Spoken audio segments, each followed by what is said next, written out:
Pim, the world we live in stresses me out, dude. Just like never-ending, constant chaos. No, it never lets up. I hate it. It's not good. Okay. I'm sorry. Well, it's not. You didn't do it. It's not your fault. Smiling Friends and the absurdity of the modern world.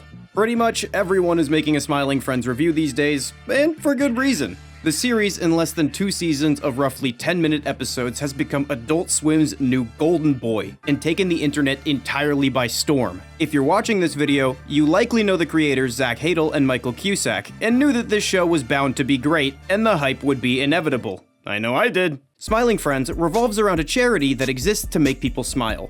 Charlie, Pim, Alan, Glep, and Mr. Boss all work for the charity, but most of the time, the show is Charlie and Pim going on adventures to make people smile. This is a perfect concept for a show such as this, because oftentimes, in the absurd world that we live in, making someone smile is much more complicated than initially expected. Oh my god! Whoa! Oh my god! Whoa! Hello. This is at the root of what I think makes the show so special. Smiling Friends is not only unique and massively successful due to its art style, humor, and chronically online creators knowing exactly who they're talking to, but also because of its unique approach to a theme that a lot of modern animated shows play with: the idea of absurdism.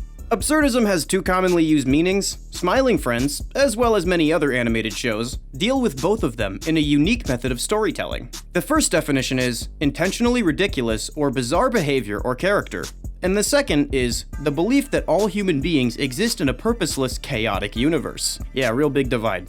Many animated shows use the first version to highlight the second, by throwing their characters into often quite dark, ridiculous situations, and watching them react to this purposeless, chaotic universe that their author has created. This is a great way to tell stories. It can highlight and commentate on the absurd nature of our own world in a cartoonish way, and allow the audience to relate to the show on a philosophical level. I personally love absurdist storytelling. I use it too, but the reason that Smiling Friends is unique amongst the backdrop of many other series like it is how it reacts to the absurdism. This show and its outlook is uniquely positive, regardless of the dark crap that they put on display.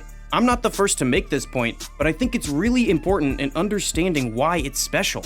The cast is supportive, and they always try to treat each other with humanity, even when they're annoyed with one another.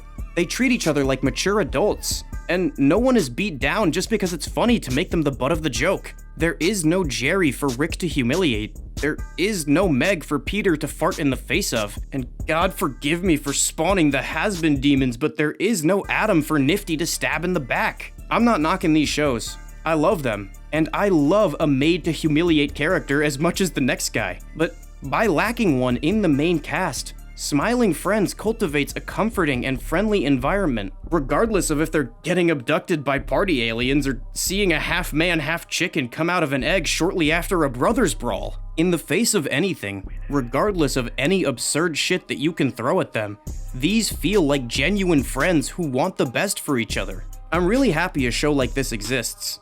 It's kind of fucked up that we relegated that to children's animations and just filled adult animation with terrible people.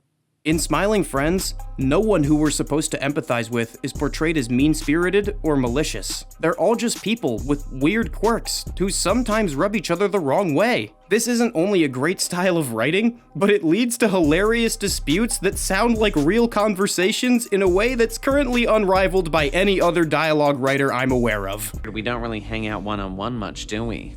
Yeah, it's definitely been a while. I don't know if you remember this or not, but the last time we hung out, like you and I, you actually sucked on my nose. So. What? Yeah, you went for my nose. You got excited. You sucked on it, and you got it. Well. And I wasn't. I just want you to know I wasn't cool with that at all. Sure, I honestly don't remember doing that. It was recent. Well, yeah, if I did, I'm sorry. I just don't remember doing that. But it sounded like it really bothered you. It did bother me. But hey, dude, look. I mean, that's why I bring it up now. Like, just so we can hash it out. Like, it's so we can hang out more, you know what I mean? Sure. I mean, I just don't remember. Whereas other shows that use absurdist storytelling often devolve into having mean-spirited characters who are hardened by the world and use that as an excuse to treat every other character around them like absolute shit. Smiling Friends, despite not having many human-looking characters, have characters that maintain their humanity to one another, even when the outward chaos of the show is at its peak. While a show like Rick and Morty represents and responds to the absurdity of the world in a way that looks like they all hate existing in it, Smiling Friends shows the hilarity and ridiculousness of dark situations without so much of the spite.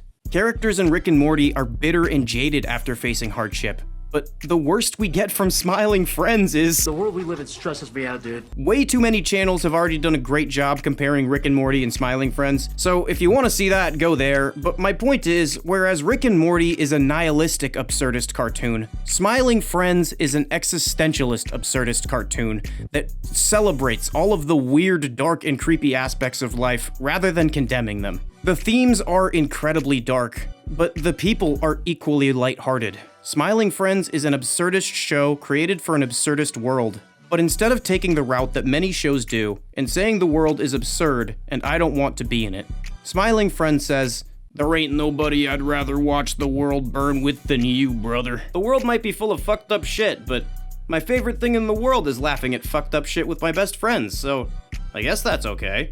Smiling Friends is a show that says, it's not what happens to you, it's how you respond to it.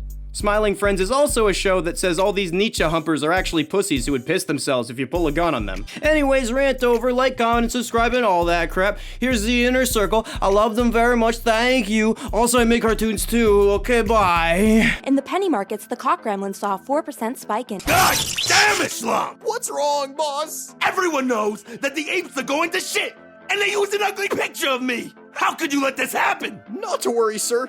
If I remember correctly, in your divine omnipotence, you said they were, quote, a sure thing. And now I'm saying that that was a test!